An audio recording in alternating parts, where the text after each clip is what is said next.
What's up? This is the Von Casket, home to the lamest taste. You can check me out on Instagram, Twitch, YouTube, and TikTok. All one word, the Von Casket. Where you can subscribe, like, and comment. Hit the bell for much, much more. We're doing some rapid fire movie reviews and TV reviews. Trying to catch up on this list. There's a lot. I'm only going to do a couple more, but this is the most recent one I've seen in theaters. This is Toy Story 5. It came out 2026, like a couple weeks ago. PG rating, hour and 42 minutes, so it's in the sweet spot. And I'm gonna say, out of all the modern Toy Story movies that's come out, because I believe 4, 5, and 6 have been out over the last couple years. I can look that up pretty easily, right?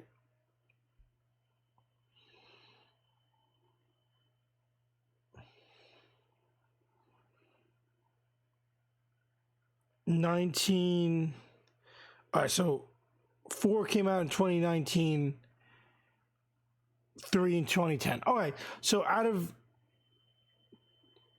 that, 3, 4, and 5, this is probably my favorite of the. I grew up with Toy Story 1 and 2. 2 was 99, and the next one isn't until 11 years later. So I grew up with the first two. So everything else I watched in post-adolescence, like into teenagehood and after 2010, I was a sophomore, junior in high school. So, and then obviously 2019, I had a master's degree. So, very different experience with 3, 4, and 5 than I have with 1 and 2. So I categorize them in a separate category. Out of those 3, I think this one, 5, is my favorite of those 3, of 3, 4, and 5. I really enjoy it. I really enjoy the story. I love the voice acting, and the plot. The story and the plot are just so well done. The development of these characters that you've been developing for 5 movies.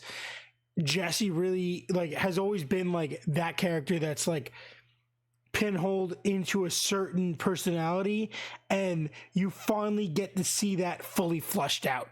Why? And then you get to kind of solve that tension, which is cool because it feels like she's always been never getting a fully solved moment. And this movie kind of serves that purpose of taking her ongoing known critique of what her personality is and giving it some reasoning and expanding on it in a good way. And that was really cool to see. And just the ending of this movie was so good, but it wasn't sad. It was a happy ending. There wasn't too many sad moments. The sad moments were very quickly worked around, and I really enjoyed it. I don't want to say too much about this movie, but I just enjoyed everything about it. Everything about this specific Toy Story 5. I liked how they did it.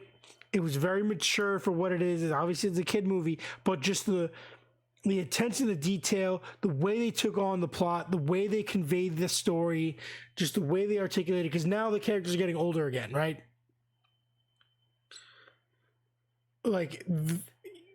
They're 6.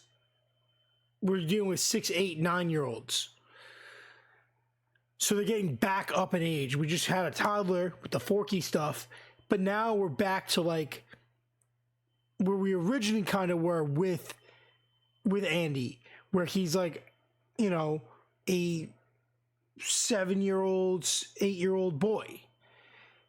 And it's cool to see that move up again, because you get obviously the world's changing, and the whole intricate the way they infuse technology into this movie was cool.